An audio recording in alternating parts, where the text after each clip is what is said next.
Assalamualaikum warahmatullahi wabarakatuh. Nama saya Ilmi Afnandani dari Sekolah Tinggi Pariwisata Bogor, batch 42, kelas 1F. Saya di sini akan menjelaskan apa yang saya terima, apa yang saya tahu mengenai psikologi of service. Jadi tujuan pembuatan video ini adalah sebagai pengetahuan untuk kalian yang belum mengetahui secara menyeluruh atau secara luas apa itu psikologi of service, dan juga sebagai sarana belajar bagi saya sendiri agar saya juga lebih memahami apa itu psikologi of service.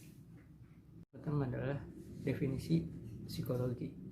Psikologi berasal dari bahasa Latin yang artinya yaitu psyche dan logos. Psyche artinya adalah jiwa, sedangkan logos adalah pengetahuan, yang berarti secara menyeluruh pengertian dari psikologi ini adalah ilmu yang mempelajari tentang kejiwaan.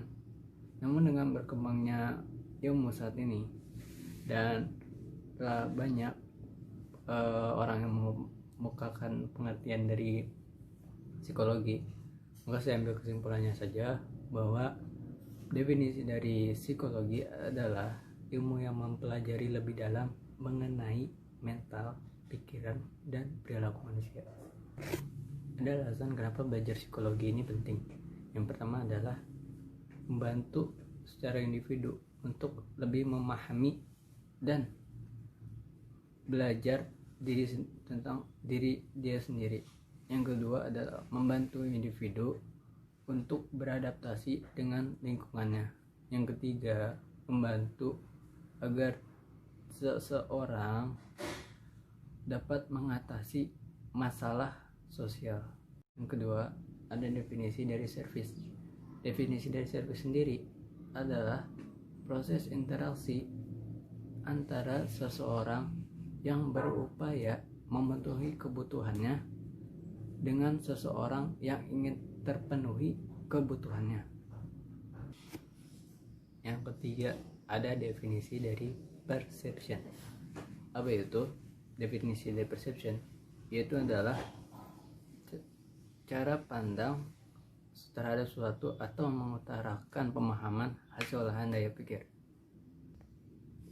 Sedangkan menurut Ratz sendiri pada tahun 1967, persepsi adalah proses tentang petunjuk indrawi dan pengalaman untuk menggambarkan makna situasi tertentu.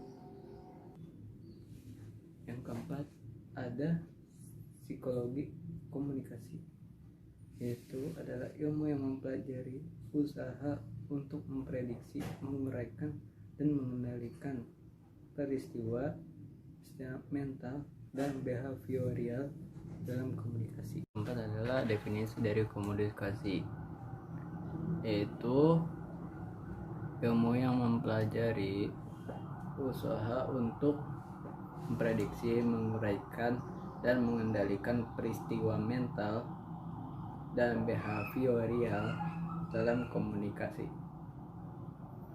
Komunikasi sendiri memiliki dua jenis. Yang pertama adalah komunikasi satu arah, yaitu dimana seseorang berbicara namun dia tidak mendapat balasan bicara kepadanya sendiri. Jadi dia berbicara dan orang lain hanya mendengarkan. Sedangkan yang satu lagi adalah komunikasi dua arah. Komunikasi dua arah itu bagaimana?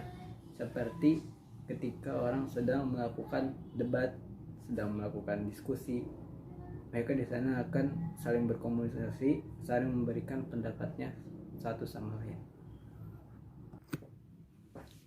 Yang terakhir ada definisi of speaking. Speaking ini dapat diartikan atau dapat didefinisikan sebagai proses berbicara kepada sekelompok orang dengan tujuan untuk memberi informasi, pengetahuan, dan atau menghibur audiens. Baik, jadi itu saja penjelasan dari saya. Bila ada kurang lebihnya, saya mohon maaf. Dan terima kasih karena sudah mau memperhatikan video saya, sudah meluangkan waktunya untuk melihat video saya ini. Sampai jumpa.